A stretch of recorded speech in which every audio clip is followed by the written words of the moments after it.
So I was at the rec center the other night and walked out of the jacuzzi. There's like a big area, and then I came up out of it. But anyway, there's this guy that I know that I played basketball with before, who I've prayed over before, and he's such a good guy, so filled with the Spirit in ways. And I don't know much about him because we kind of just talk at the end of the game, at the end of playing games, but when he sees me, his face always lights up. He's always like, Chip, and I'm always like, dude, great to see you.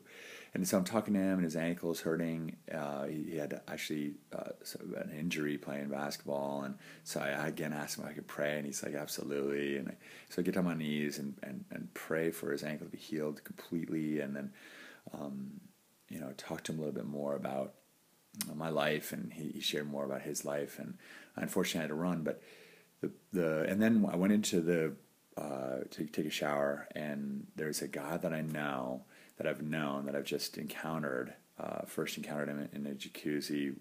He shared with me about his faith and how he met Jesus, and then I talked to him a little bit more. And his wife is separated from him and is pursuing divorce. Basically, she has just rejected him, and he loves her. He wants to engage with her, but he doesn't have faith that she's coming back. Like she truly is, like, her heart is hardened towards him, as he describes it. And I was able to stop him and say, hey, Adrian, how's it going? He goes, nothing's changed, Chip. And I'm like, well, where are you?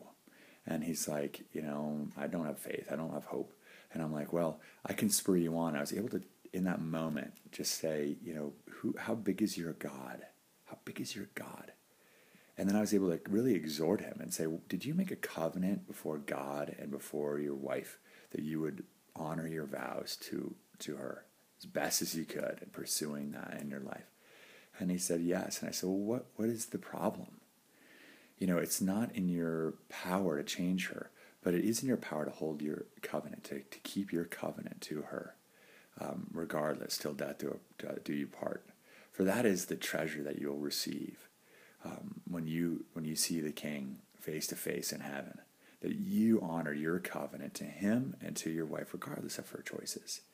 But I instilled in him faith. I instilled in him hope, that it was irrelevant to her actions, irrelevant to what she was doing, that he could hold true to his covenant for her and love her deeply as best as he could. So I challenged him. I said, well, go get your vows and re-look and meditate on your vows that you gave to your wife. It wasn't, your vows had nothing to do with her. They had to do with God and you.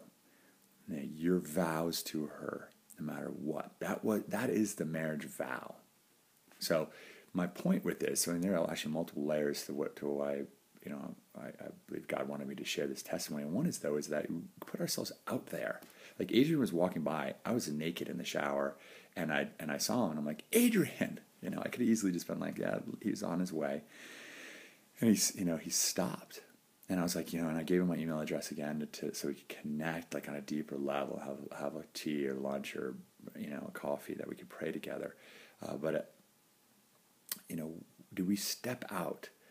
Do we as the Lord leads us, as we pray that we spread his love and his light to the world around us, do we seize the opportunities that he gives us instead of just letting them pass by because it's not the most opportune time?